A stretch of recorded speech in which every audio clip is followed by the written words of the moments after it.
I work as a babysitter for millionaire families. My latest client made me quit my job for good. After my first babysitting job, word soon spread around the rich neighborhood that I was great with kids. Business started booming, and I even got a call from a couple who offered to pay me double my usual fee. I was ecstatic, but I never could have guessed that this mistake would ruin my life forever. After my dad dropped me off at their house, he waited for me to knock on the door. Then he drove off once the door opened. This old lady was standing there and she asked, "Can I help you?" I told her who I was and she looked totally baffled. Then a 40-year-old man ran up to us. "Sorry, my wife gave you the wrong address. Thank God I didn't miss you," he said, gesturing to his car. "We used to live there and my wife always forgets our new address," he explained. Looking back, I shouldn't have been so naive. It could have saved my life. We drove for about 15 minutes and soon arrived at their house, which was the nicest house I had ever seen. The architecture was modern and their garden was so beautiful. The wife, who was thin and really pretty, was also outside, waving. She apologized, then we went inside. "Our little angel is asleep upstairs," she goes. "Please don't wake her up. Just stay down here unless she cries. She's a very light sleeper, you see, so we'll be very upset if you wake her. We'll be up till dawn, really, in that case," she said. I was nervous because the house was nice and they looked all rich while I was in my grubby runners with my messy hair in a ponytail. They were very dressed up, and after showing me the living room, where bowls of chips and lollies were sitting out, they left, after once again telling me not to wake their daughter. Now, I found it strange that they hadn't introduced me to their child. Most of the time, the kids were awake when I got there, and we played and watched television until way past their bedtime. The only other baby I babysat for slept most of the time, but the parents told me to check on her a few times and change her nappy when needed. I just sort of sat there, feeling cold in the big, sparsely furnished house, but they hadn't told me about heating, and I hadn't thought to ask. The food they put out was stuff I didn't like, salt and vinegar chips instead of plain, and the chocolate biscuits had an off smell to them. Choosing not to eat them probably saved my life. Something about the darkness and silence of the house left me feeling a little edgy. I decided to see if there was anything else to eat, and went looking for the kitchen, which I eventually found. The shiny metal fridge was almost completely empty, aside from a carton of milk, and the cupboards were also very empty. At this point, I was starting to get creeped out. What kind of family doesn't have any food for their kids? Curious, I started to explore the rest of their house. It was horrifyingly dark, and most of the doors were locked, which wasn't too uncommon, though people mostly just locked their bedroom door or maybe a messy storeroom or something. I decided to search upstairs next.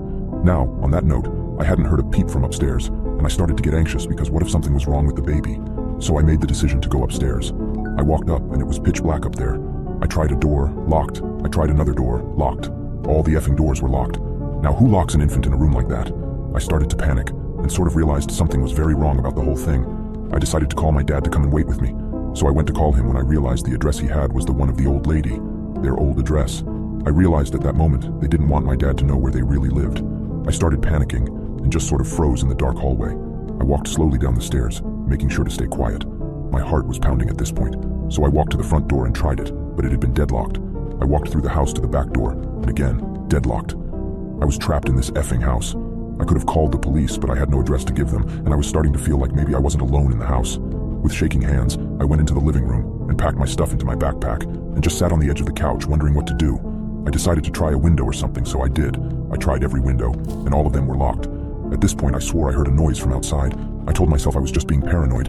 I thought about how bad it would look if I left the baby and just ran off, but I didn't feel safe. I felt like I was going to die. So I was standing in the living room, wondering what the F to do, when I heard a faint clicking sound. The sound of a door being unlocked, the back door. I just froze, ringing in my ears, liquid stomach. I heard footsteps walking slowly through the house, and I crept shakily into the dark kitchen and then through to the laundry.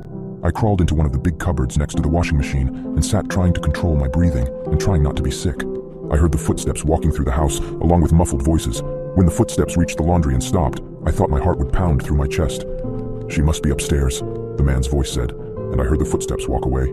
I was sure the wife would be waiting outside the cupboard with a kitchen knife, but I opened it anyway, and she wasn't. I heard them walking upstairs and crept quickly through the house. I opened the back door and ran, hearing it slam behind me and knowing they would be after me. I didn't even look back. I just ran through to the front garden and down the driveway, and I climbed over the gate so quickly I scraped all up my legs, but I didn't stop running. Adrenaline works wonders even for me as a fairly unfit teenager. When I got to the nearest main road, I immediately called my dad. Every time a car drove past, I ducked into a yard or under a tree because I was sure it was them. When my dad arrived, I told him the story. I've never seen him go so white. We went to the police and everything, but I hadn't even stopped to look at the street name when I was running away, so I had nothing to give them other than a description of both of them and their very fake names. They didn't ever track down the couple either, even though they drove me around the suburb for hours trying to help me remember the house. I couldn't remember. I'd been too scared, and it had been too dark. How I wish I'd been more observant. What scared me most was that they had my phone number, but unsurprisingly, I never got a call from them again, as I had changed my number the next day, and I haven't babysat since. Well, I say I never heard from them, but now that I think about it, there was one call, a few months ago actually, An unknown number, of course. When I picked up the phone, all I heard was a baby crying on the other end. But not a real baby. A fake cry, like one of those dolls you can buy. I guess I'm hoping it's just some prank caller messing with me.